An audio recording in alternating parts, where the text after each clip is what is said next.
नमस्ते, मैं हूं आचार्य प्रतिष्ठा। हमारी रीढ़, हमारी स्पाइन हमारे इस ह्यूमन बॉडी का स्तंभ है, ह्यूमन बॉडी का पिलर है।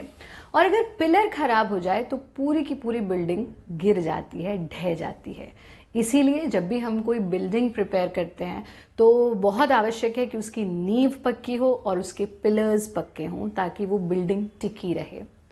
ऐसे ही ये बहुत आवश्यक है कि हमारी रीढ़, हमारी स्पाइन पक्की हो।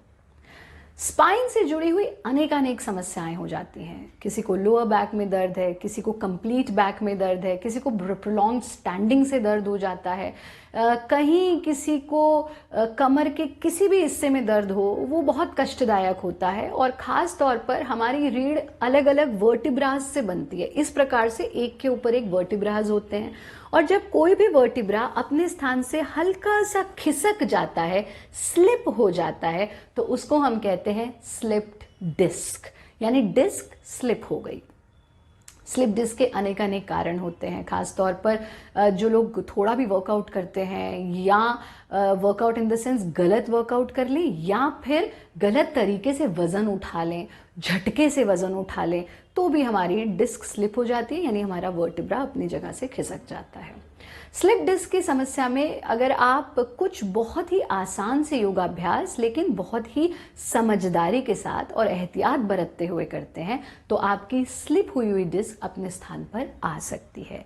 कुछ बहुत ही सुगम सी क्रियाएं हम आज आपको बता रहे हैं जिनका नियमित अभ्यास यदि आप करते हैं तो आप इस स्लिप हुई डिस्क को अपने स्थान पर ला सकते हैं। कैसे करनी है ये क्रियाएं, आइए जानते हैं। सबसे पहले हम सीखेंगे वज्रासन। ये ध्यान रहे कि अगर आपको स्लिप डिस्क की प्रॉब्लम है तो आप इस तरह से क्रॉस लेग्ड पोजीशन में या चौकड़ी मार करके नहीं बैठेंगे। साथ ही अगर आप लेट करके भी उठते हैं तो एकदम सीधा नहीं उठना, हमेशा करवट लेकर के फिर उठना है।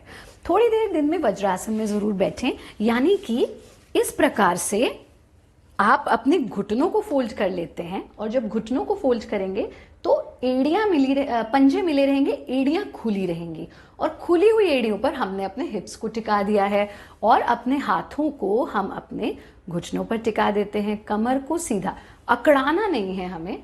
इस स्थिति में आंख बंद करके थोड़ी देर बैठना, बिल्कुल रिलैक्स्ड पोजीशन में। ये बहुत आवश्यक है कि आप अपने स्पाइन को टेंस फ्री रखें, उस पर कोई भी स्ट्रेस नहीं आए, कोई भी टेंशन नहीं आनी चाहिए। तो इस स्थिति में बैठना और जितना सुविधाजनक हो, कभी कभी इस स्थिति में बैठ करके आप गर्दन को पीछे ढीला भी छोड़ सकते हैं। यानी जब आप गर्दन को पीछे ढीला छोड़ रहे हैं तो कमर पर उसका प्रभाव अनुभव नहीं कर रहे हैं। इस स्थिति में बैठेंगे, फिर गर्दन को सीधा कर लेंगे और शरीर को ढीला छोड़ देंगे। इस प्रकार से दूसरे अभ्यास में हम कमर के बल लेट जाते हैं। कमर के बल लेटना, कमर को बिल्कुल ढीला छोड़ना। एक काम तो आप ये करेंगे कि दिन में 2 बार इसी प्रकार से ज़मीन पर मैट बिछा करके अपने पैरों को ढीला छोड़ देंगे और अपने हाथों को भी बिल्कुल ढीला छोड़ देंगे। हथेलियां आकाश की ओर खुली रहेंगी और इस स्थिति में थोड़ी देर लेटना, ये बहुत ज़रूरी है।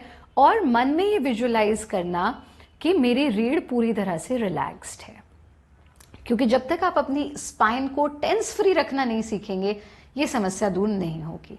अब हम आ जाते हैं क्रियाओं पर।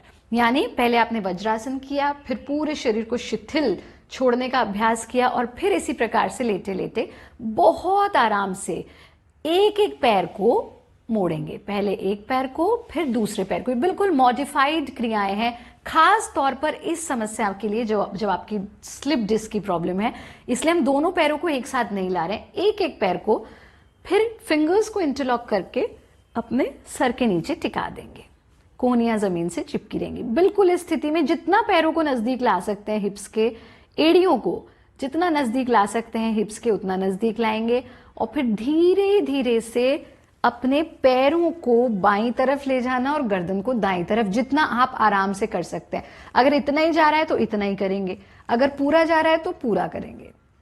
सांस भरते हुए जाना, सांस छोड़ते हुए वापस आ जाना। फिर पैरों को दाईं तरफ ले जाना, गर्दन को बाईं तरफ ले जाना, जितना इजीली ले जा सकते हैं। सांस छोड़ते हुए वापस ले आना। इस क्रिया को 5 से 6 बार आप दोहराएंगे। फिर पैरों को इसी प्रकार से घसीटते हुए ले जाएंगे, पूरे शरीर को ढीला छोड़ देंगे। ये हमने किया पहला स्टेप। दूसरे स्टेप में भी हम इस ही प्रकार से एक एक पैर को अपने हिप्स के नज़दीक, एड़ियों को लेकर के आएंगे और फिर दोनों पैरों के बीच में कंधे की विड्थ जितना गैप दे देंगे और हाथों को उसी ही प्रकार से इंटरलॉक करके सर के नीचे टिकाना। अब आप क्या करेंगे, सांस भरते हुए अपने दाएं पैर के घुटने को बाएं पंजे से छूने की कोशिश, गर्दन अपोजिट साइड। सांस छोड़ते हुए वापस, सांस भरते हुए बाएं घुटने को दाएं पंजे से छूने की कोशिश, गर्दन अपोजिट साइड। सांस छोड़ते हुए वापस। Inhale and exhale, inhale and exhale. और फिर एक एक पैर को घसीटते हुए नीचे ले जाना। ये हमारा अंतिम अभ्यास है, इसको भी आप 4 से 5 बार करेंगे। दोनों हाथों को वापस ले आना, पूरे शरीर को ढीला छोड़ देना, प्रयत्न शैथिल्यम। इन क्रियाओं का नियमित रूप से अभ्यास कीजिए। ये ध्यान रखिए कि अपने पोस्चर को सीधा रखें।